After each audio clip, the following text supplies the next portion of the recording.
वो भोजन अपना स्वयं बनाते हैं, वो अपना भोजन स्वयं बनाते हैं, क्योंकि उनमें खुद एक होता है जो जीव द्रव्य। हरियाली देख रहे हो, ये पर्ण हरिण कहा जाता है, पर्ण हरिण। और इनको जरूरत होती है पानी की, पानी भी मिलता है।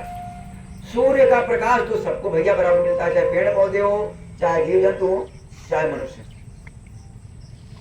एक चीज बची, अब वो क्या बची कि जो पेड़ पौधे गैस को ग्रहण करते हैं, जिस गैस को, वो गैस हम निकालते हैं, कार्बन डाइऑक्साइड गैस हम निकालते हैं, और वो पेड़ पौधे ग्रहण करते हैं।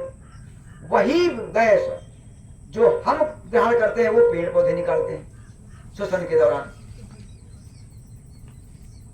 हम ऑक्सीजन को ग्रहण करते हैं, ऑक्सीजन उनके काम की नहीं।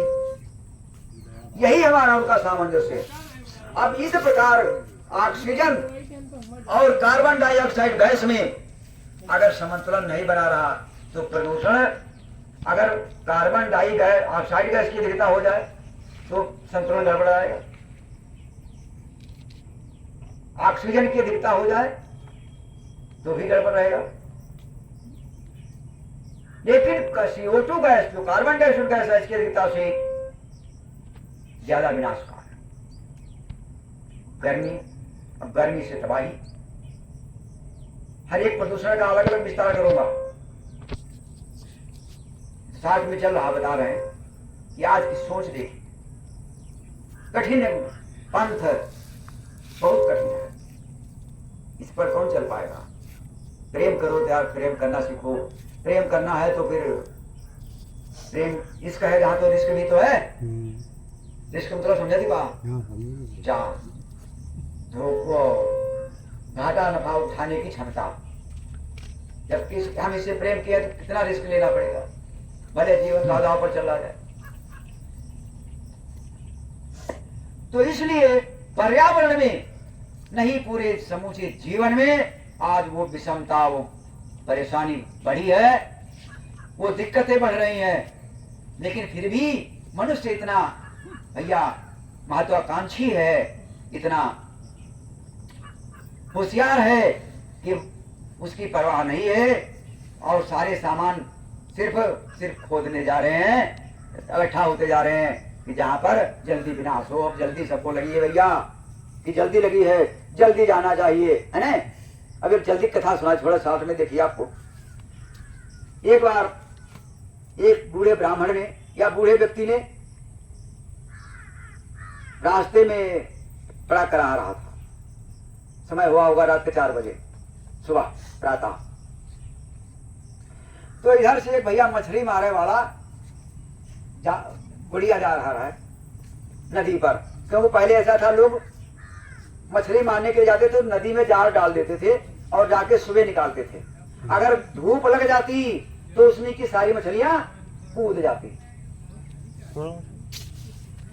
जाल के ऊपर जो मछलियां आ जाती तो वो धूप लगने से सब कूद जाती। तो उस बूढ़े व्यक्ति ने पूछा, कहा हे भैया हम परेशान थे, हमका उठा दे, उठ नहीं पा रहे। तो कहा है, अरे हमका देर हो रही, हमारी मछली कूद जाएंगी, हम नहीं उठाएंगे। चला गया, कहीं जाओ भाई। कुछ है इस बाबा कि जैसे यू अपन बिलाक है और नदी के पास दूसर बिलाक है, तो हिया का जो रहा है जिला पंचायत समझ लो या राजा समझ लो, तो उस राजा घर में चोरी हुई गई और चारों सामान उठा कहा नदी किनारे धरी, जहां पर हुई घाट बना रहा मछली वाला, और चार ले जाकर मौका नहीं पाए, इसलिए वो सामान छोड़कर चले गए। चले भैया ही बरारे पहुंच गए जाए, समझो कहां पहुंच गए, घाट पर। अब उधर राजा की चोरी हो गई, अब खलबली मच गई, क्या राजा के घर में चोरी हो गई। सिपाही भैया दौड़ी चालू खोलन, जैसे कोई भाई छूट जाए तो चारी वर्ष में दौड़ा आ जाते, ये हो फिर भाई, और अगर कोई मिल जाए भैंस ले जाते तो पता हो गई। अब समझो, तो सिपाही कहने ये सब क्या बना रहे, सारा सामान तो यहाँ ले बैठा, चोरी कर लिया। अरे कैसा होना गए थे। अब उसकी को सुना वाला जब माल बरामद भैया पकड़ के उनका ले गए, राजा ने उसको जेल में डलवा दिया। अब फिर वह बढ़ो गए, कहीं कहा का हाल भाई, तुमका तुमको मौका ना है जेल के अंदर। तो कथा है, कहानी है, भगवान का रूप जेल के अंदर कहीं कहा तुमका तुमको मौका ना रहे। अब कहा तुम मौका आएगा, घर वाले का करे हैं, तुम्हारी मछली कहाँ गई और तुम्हारे घर वाले का हैं।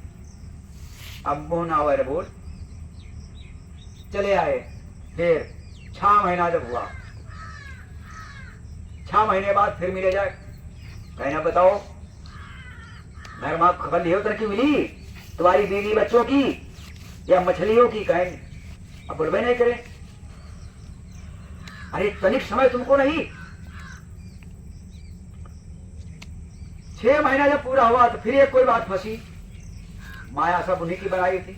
ऐसी कोई बात फंसी जो न उनके दरबार का न उनके राज्य में बता सके, उसको उस प्रश्न का हल नहीं दे सका।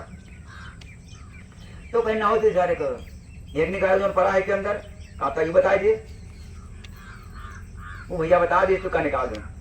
राजा ने ऐलान कर दिया था कि जो इस समस्या को हल कर देगा हम उसको राज सिंहासन दे देंगे, सिंहासन पर 6 महीना बिठाएं, राज सिंहासन दे देंगे। तो राजा अपने वादे के मुताबिक भैया उतर लिए और उसको कैदी को बढ़िया सजा के और 12 शब्द कराट बना दिए, राजा बिठा दिए। अब राज करेगा, 6 महीना भोग होगी और 6 महीना सिंहासन पर राजा कर रहा, राज कर रहा। 6 महीना बाद भगवान फिर पहुंचे। वह बड़ो बाबा कहने कहा भाई कहा हाल, तुम्हारी मछली सही कहाँ है, कहाँ तुम्हारी बीवी बच्चे? अब भयू हो सुनाई 10 साल 6 महीना पूरे हो गए, बिल्कुल समय कि 6 महीना कष्ट मिले तो 6 महीना तुम आराम से समय के हिसाब किताब बराबर रहा। जब समय पूरा हुआ तो कैसे अब कहो राजद को हटा दी भाई, लेकिन वैसा सिस्टम बना दिया, कोई गड़बड़ी हो गई स्वयं इन्हीं के द्वारा, तो जनता ने विद्रोह कर दिया और उनको राज्य से पदच्युत कर दिया, अर्थात इसको उतार दिएगा सिंहासन से।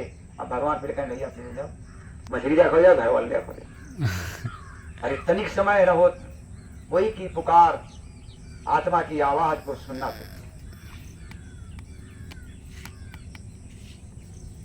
शुद्ध कर्म के लिए, शुद्ध ध्यान करने, ज्ञान प्राप्त करने के लिए अगर तुम्हारे पास समय नहीं है, लेकिन बर्बाद होने के लिए और मिटने के लिए तो समय समय। तो ये जन जागरूकता कार्यक्रम के तहत हम आप लोगों के जानकारी देना चाहते हैं कि अपने मन की थोड़ा कम सुन करके आपस में विचार विमर्श एकजुट होकर के जानकारी प्राप्त करें और संगठित होकर के इस पर्यावरण प्रदूषण रूपी महादानव को रोकने के लिए हमें जागरूक होना पड़ेगा और अस्त्रों को छोड़ना नहीं, अस्त्रों को रोकना होगा। हम अपने समाज को, अपने जीवन को शुद्ध रखने के लिए अंकुश पर्यावरण सुरक्षा जन जागरूकता मिशन में आप सबका साथ स्वागत और संकल्प लेते हैं। कसम खाते हैं कि पर्यावरण प्रदूषण को दूर करने के लिए अपने जीवन पर्यंत लगा देंगे। जय धरती माँ, जय जीवन, जय समाज।